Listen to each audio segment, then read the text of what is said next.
The first story happened to a college student named Daniel. Daniel lived alone in a small apartment on the second floor of an old building. It wasn't a nice apartment, but it was cheap. And because Daniel was a student, saving money was more important than comfort. The apartment had one bedroom, a small living room, and a narrow closet next to the bedroom. The closet was old and strangely deep. There was a small space behind the clothes where Daniel kept a few boxes and old bags. One night, Daniel came home around midnight. He had been studying at the library for several hours. When he entered his apartment, everything seemed normal. He locked the door behind him. He dropped his backpack on the floor. Then he went straight to the kitchen to make something to eat. While he was cooking, he heard a noise from his bedroom. It sounded like something had fallen. Daniel turned off the stove and walked toward the bedroom. The room was dark. He turned on the light. Nothing was on the floor. The window was closed. The closet door was also closed. Daniel assumed the sound had come from the old building, so he went back to the kitchen. A few minutes later, he heard it again. This time, it sounded different. A soft movement, like someone shifting their weight. Daniel stopped moving. The sound had come from his bedroom. He slowly walked back toward the room. As he got closer, he noticed something strange. The closet door was open, only slightly. Daniel was certain he had closed it before leaving. He stood in the doorway for several seconds. Then he said, "Hello." No answer. He walked toward the closet. The door opened another few inches. Inside, his clothes were hanging from the rail. Everything looked normal. Daniel reached inside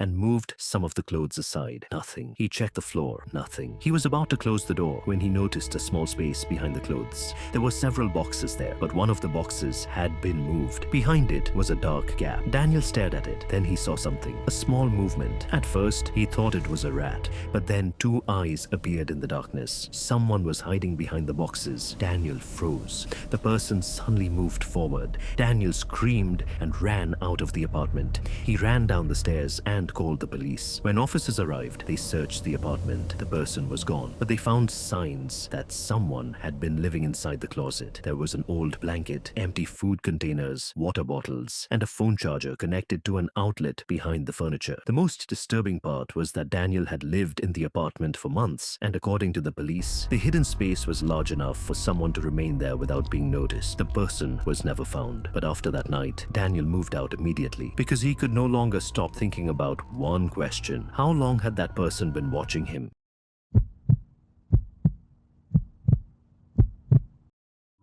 The second story involves a woman named Emily. Emily lived in a two-story house with her dog. She worked from home, so she spent most of her time there. The house was located in a quiet neighborhood. Nothing unusual had ever happened there until one night. Emily was watching television downstairs when her dog suddenly stood up. The dog looked toward the staircase. Then it started growling. Emily turned down the volume. She listened. At first, she heard nothing. Then a single footstep came from upstairs. Emily looked toward the ceiling. Her dog continued to growl. Emily assumed that something had fallen, maybe a book, maybe a box. But then another footstep came. This time, it sounded like someone was walking across the floor. Emily slowly stood up. She called out, "Is anyone there?" The footsteps stopped. The house became completely silent. Emily grabbed her phone. She considered calling the police, but she felt embarrassed. What would she tell them? That she heard a noise upstairs. She decided to check the house herself. Her dog followed behind her. Emily walked slowly up the stairs. The hallway was dark. She turned on the light. The hallway was empty. She checked the bathroom. The guest bedroom. Empty.